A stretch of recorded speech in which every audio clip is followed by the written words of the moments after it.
So we're back out in South Shropshire and we're on the hunt for the perfect nighttime car camping park up. Join me on this trip where we search various places, a couple of places around South Shropshire. First off, we're going to be heading over to Mitchell's Fold because I think there's going to be a perfect place that we can park up for the night. And we're going to have it off and see what else is around. Also, I want to check out a wild camping spot which would be ideal for a tent. The one thing I'm a bit intrigued about is what's this building here? Right there in the field, looks like a castle. I want to know what it is. So I did a bit of a Google search. Now Google tells me that it's an 18th century pump house. But why would a pump house look like a castle?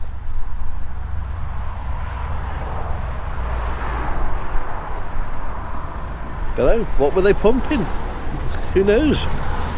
So we're going to head off up to Mitchell's Fold and see if it's at all possible to park there, and then we'll have a look and see what else is up at Mitchell's Fold as well. Apparently a druid's castle.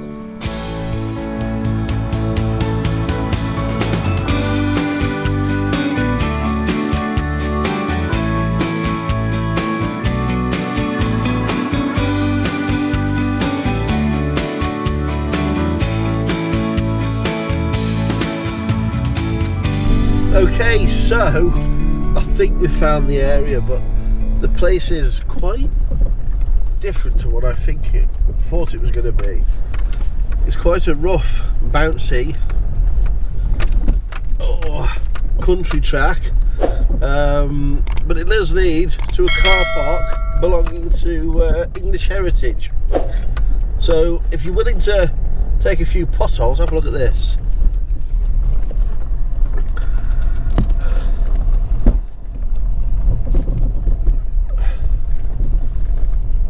And it's not too bad, is it? So then it's not too bad then, is it? But it looks like we've got a van already up here. Wow. Didn't expect to be off-roading, did I? Okay, so I have just pulled up here.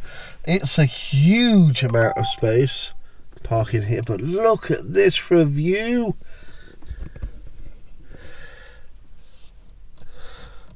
That, my friends, is Powys in Wales. What a day for it, and what an absolute view that is. As you can see, there's a van here. I think they're here for the day.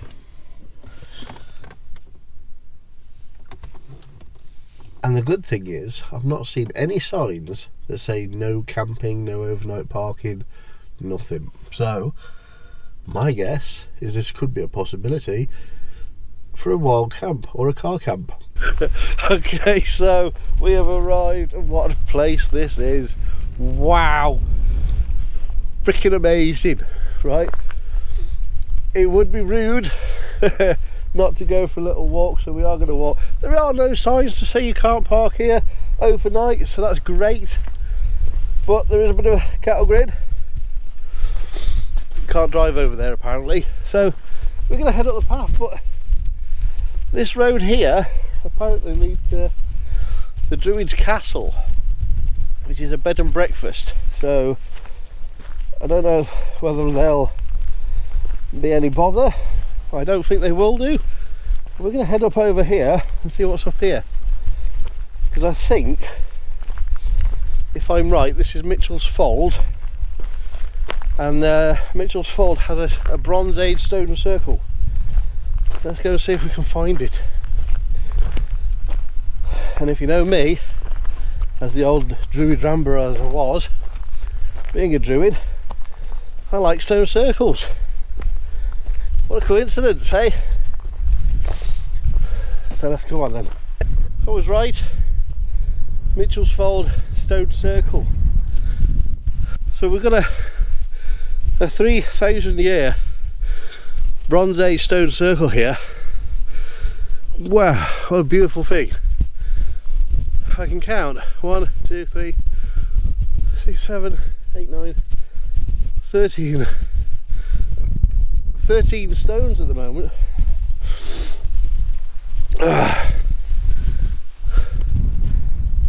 But I'm pretty sure there's possibly more as time goes by. What a place to be. But it's almost Halloween. Oh, there's nobody here. Now I'm told there's another stone circle a little bit further on. Just that way, I think. But we're not here looking for stone circles, but this is an amazing thing.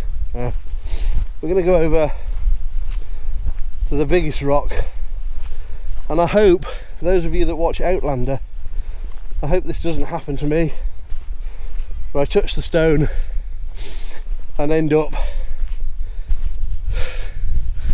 in the 18th century. That would be awesome, wouldn't it though? But yeah, give it a good old slap, bit of a tickle, maybe a bit of a stroke as well. This stone is the largest of them all, and there's a bit of a myth about these stones. Now, apparently there was a giant that lived. Nobody knows who the giant was, where the giant come from, or where he went, but he had a magic cow. Always has to be about a cow, isn't it? The last video I was with my brother, one man and his cow. Had to go through cow fields. That was horrible. But this one. So the magic cow was a cow that was able to be milked, and it had an unlimited amount of milk.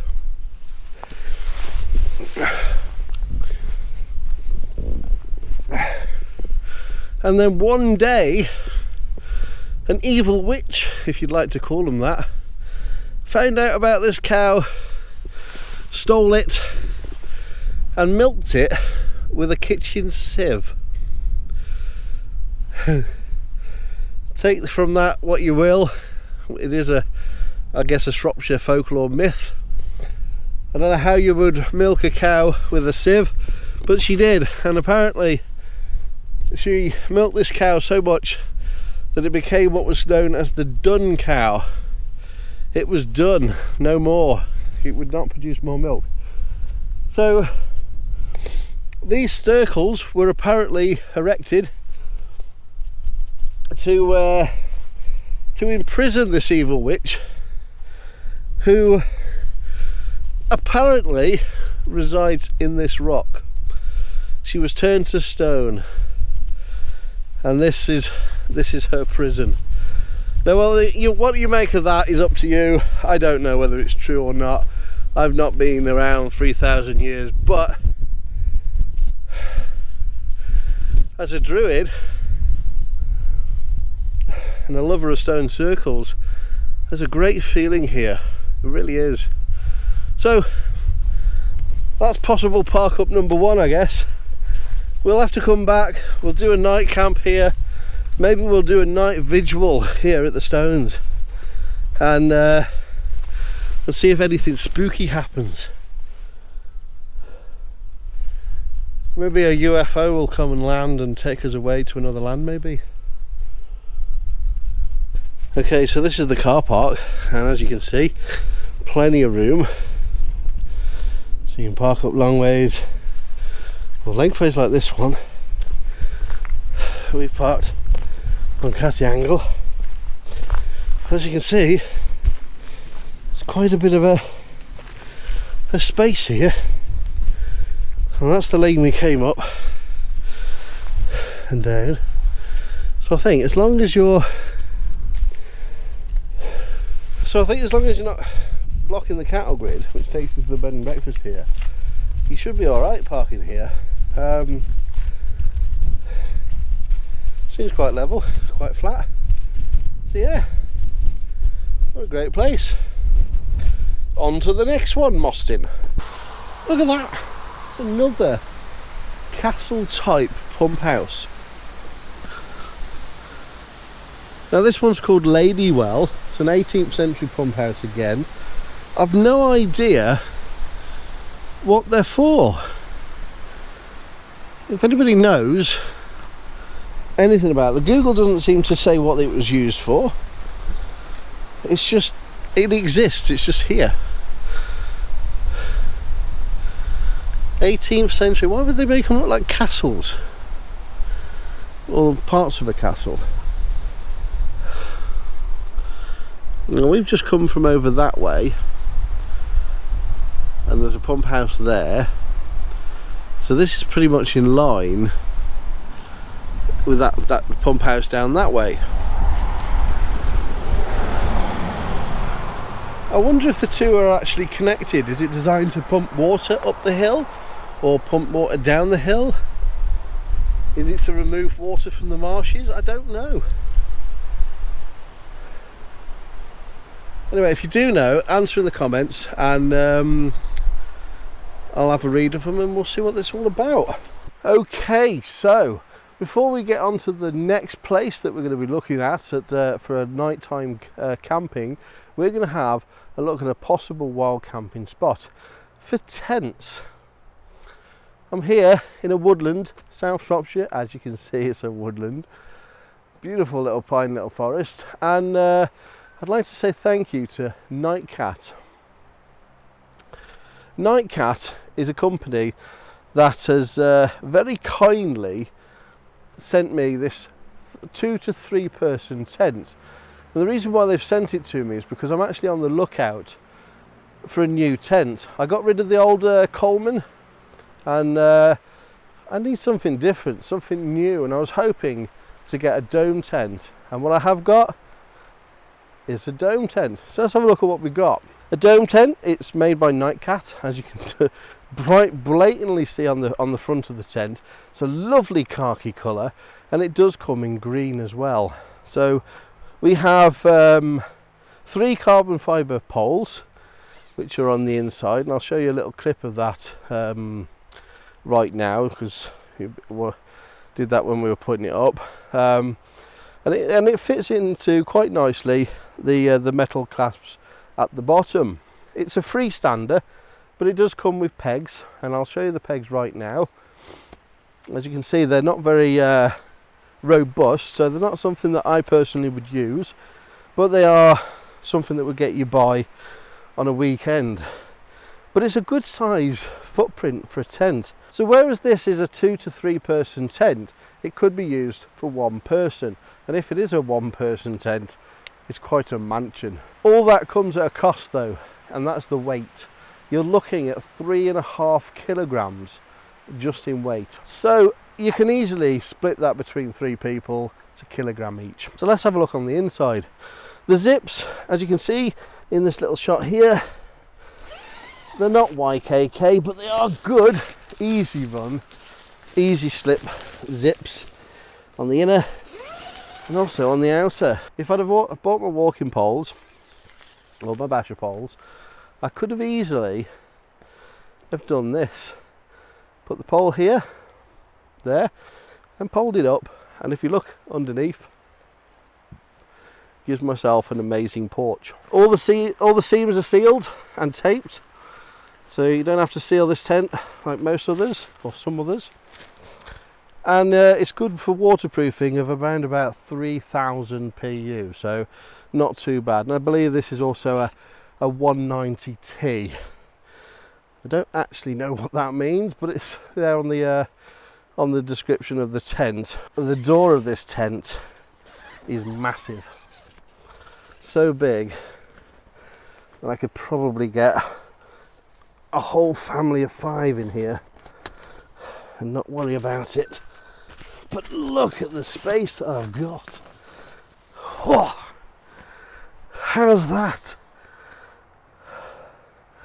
So in here I've got my standard inflatable mat. Okay, this is about 180 centimeters long, and and there's ample space in here.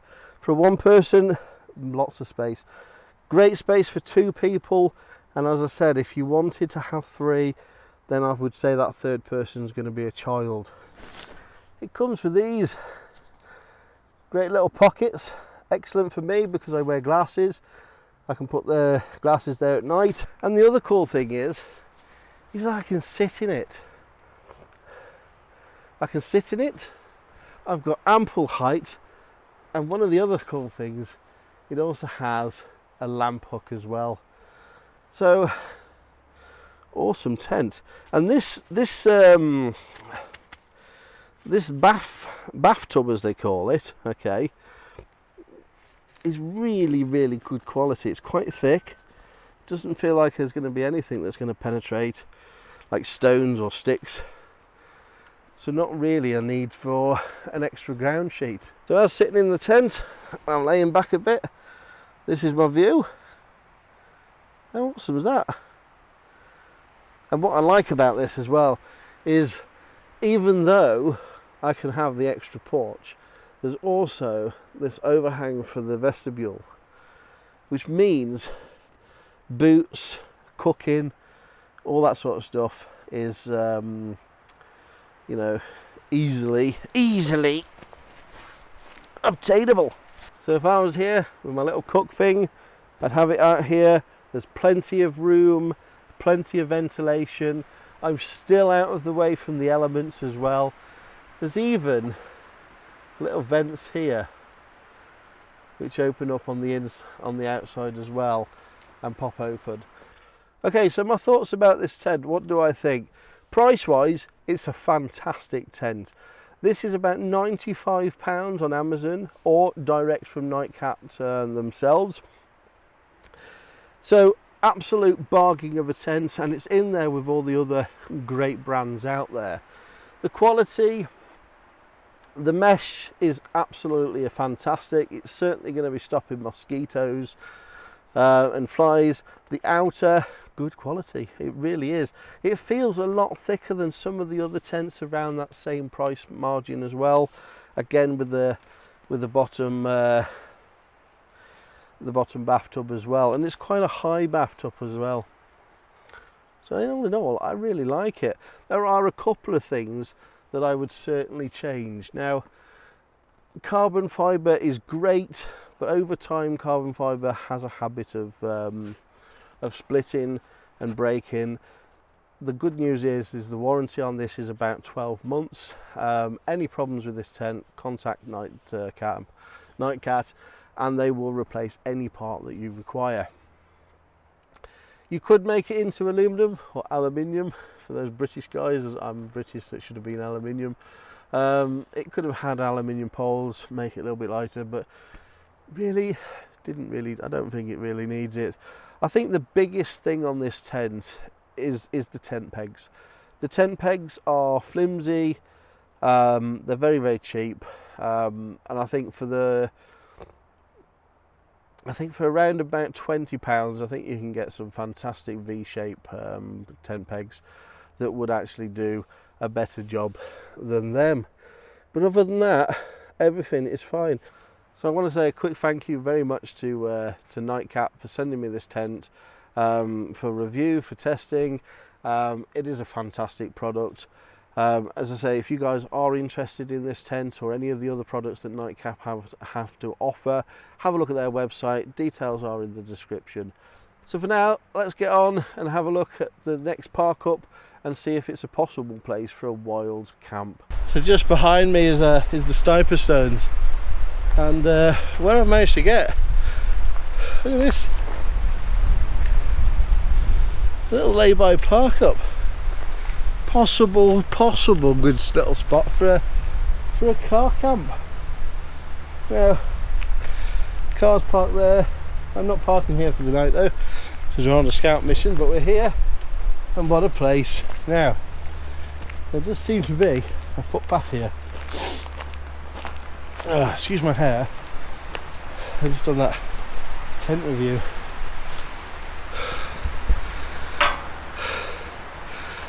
Now I don't know where that leads to, But it looks like a promising little woodland walk, so if you were to park up here for the night, nice little woodland to walk in. So we're just going to go off to one little final spot, which I think could be the cream of all creams, and see what it's like. Okay, so I'm at that last location of a possible park up for the night. It's not a bad little place. It's not the flattest, but there's plenty of room here, look. Plenty of room. I don't know. Now there's no signs here to say that you can't park here at night, or park here at any time. But there is a sign saying that they do need access to this all the time. This is a footpath. I don't know what type of footpath it is. But there's only a sign that says no tipping. So as long as you're not leaving rubbish here, I think it should be fine. It's out the way. It's out the wind. What a beautiful place. So I'm going to come back here again and check it out. Maybe get a night out here. And this is what I wanted to come out today, scout the area, do a little bit of an excursion, see what there is to offer. So future I can come back and I know what to expect. A lot of people just check Google Maps, and there's nothing wrong with that, especially if you're coming from a long distance. But if you're local, like I am in Shropshire, it takes nothing to come and spend a day out in the Shropshire Hills. So let's see if we can get a winter camp in the Beamer over here, either at Mitchell's Fold or at this little spot, and the other spot as well that we went to. So we'll see. For now, I think I'm going to end the video. And what a day it's been. Hope you've liked the video, and again I want to say thank you very much to NightCat for giving me the tent to review and test for you guys. Hopefully you found some value in that. Have a look at it. It's a great little tent, especially if you're on the Duke of Edinburgh or just want a cheap family tent to go camping with. But yeah, absolutely great. So thank you very much again, NightCat, and all their details and the tent details will be in the description. But for me, for now, I think we're just going to say goodbye. I'm going to head off home. Don't know what I'm going to do later, but you'll join me, I'm sure, on another adventure. Bye for now.